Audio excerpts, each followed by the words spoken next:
Ozzy once said. Cheers to that. Cheers to Ozzy. What did Ozzy say? He said, "All aboard!" there's no deep philosophical meaning. I do. I just love to play. That's it. It's that simple. This is what we do.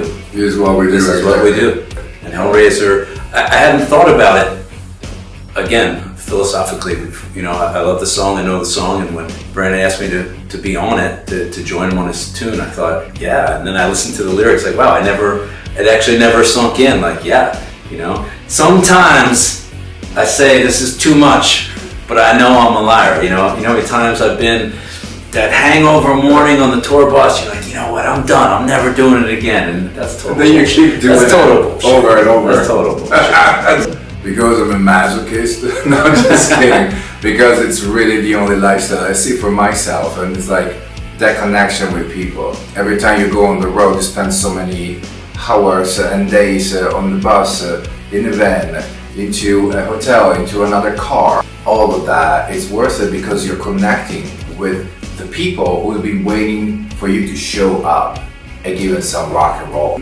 I literally have been listening to Black Sabbath and Ozzy since I was a wee lad. You know, when I was a kid and I wanted a Gibson SG like Tony Iommi, like Angus Young. I'm listening to Sabbath. I'm listening to Ozzy. I listen to the same music today that I listened to when I was 13 years old, and Ozzy's been along for the ride the whole time. It was the first time I got invited over to a party. I walked inside this room and there was so much booze and girls and all that. I was just 11, you know, so like the owner guy of the apartment, like handed me like a bottle of Jack Daniels. He was like, welcome to my crib, dude. It's in Italy. That was in Italy, yes. Wow. Yeah.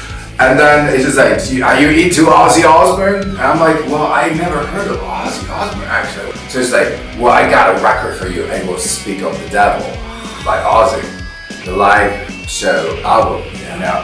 And I'm listening to those tunes, and I'm like, fuck, this is like literally changing my life right now. You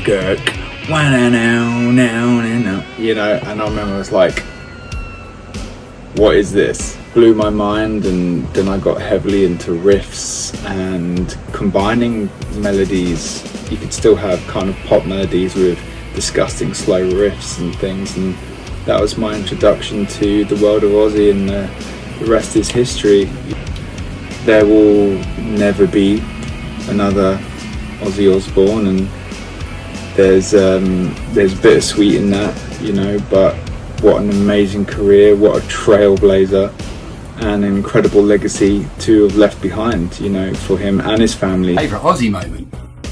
Oh, that's easy. That's my gran went on holiday to Canada, of all places, and brought me back No Rest for the Wicked. And we used to sit and listen to No Rest for the Wicked, watch horror movies. It was awesome. Best bit of my childhood. When I was 10 years old, the very first song I ever learned on guitar was Paranoid by Black Sabbath. And not long after that came Crazy Train. Two very well-known iconic songs, but nonetheless to 10-year-old me, two very formative songs. Two songs that put me on the path I am today and inspired me to get out there and create fucking music. So to that, I have nothing but huge thanks for Ozzy and the music he's created and those involved in the music he's created and his legacy. I'm an absolute massive fan of Ozzy and Lemmy. What a duo.